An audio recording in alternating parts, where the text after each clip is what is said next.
Hello everyone. Let us talk about the last component of the relationship. This last component is Upeksha or dissociation. Now this is one of the most important aspects of a relationship. Most of the times when people are in a relationship, they start moving with a great friendship and their emotions are in sync with each other, wherein they can move from Maitri to Karuna, and that gives them a lot of joy if everything is in sync, and that takes them to the level of Mudita. But a relationship does not end over there. Mudita is not going to help you continue with your relationship until and unless Upeksha or the fourth component comes into it.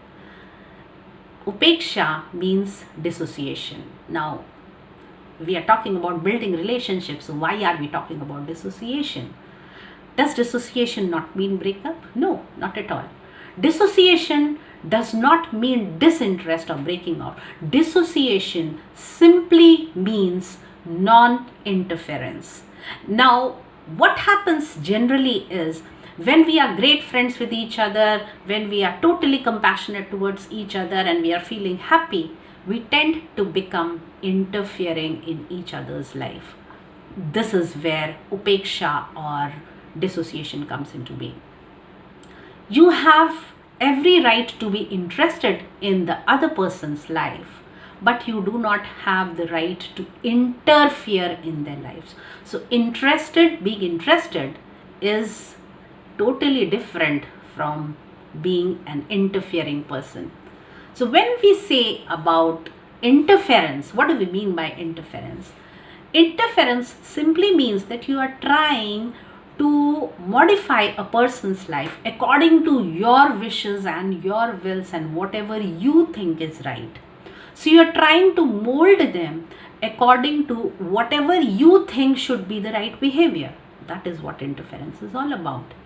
If you are interested in their life, then obviously if you feel at some point that they are doing the wrong thing or they shouldn't be doing it, you have every right to express your opinion. Now, expression of opinion is very different from interfering. Expression of opinion is just an expression where you tell that person, okay, this is how I feel about it and this is how you feel about it, so you can just take a look at this perspective as well. But interference means you are doing this wrong and my way is the right way, so you have to do things this way, because if you don't do things this way, you are going to suffer. Let each and every person decide for themselves as to what they want to do with their lives, what decisions they want to take.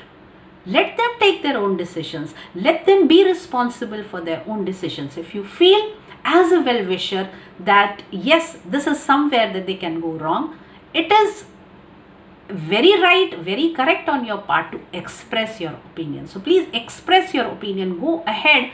And as I said, when you are friends with each other, you are at the equal level. So there is no superiority or inferiority. You have every right to go ahead and tell them, see, I think this is where you might be wrong and you might try doing this because this is my opinion. But just you give your opinion and remove yourself from that scenario, because it is their scenario and they have to take a decision. So let them take a decision and own up to it. So when we talk about Upeksha, it is not about being disinterested or cutting off connections. It is just about learning how to be non-interfering. Very often we confuse non-interference with cutting off. So very often we say, okay, we will not say anything to you. Parents very often say, you don't listen to us, we will not say anything to you. That is not Upeksha. That is not dissociation. That is simply cutting off. That is simply like you taking in the final word and saying, if you don't listen to me, I'm not talking to you anymore. This isn't how it should work. You have every right to express your opinion, but give them space to make their own decisions. So I hope you understand the aspect of Upeksha in your relationship, and we will talk about our next component in our next video. Bye bye everyone.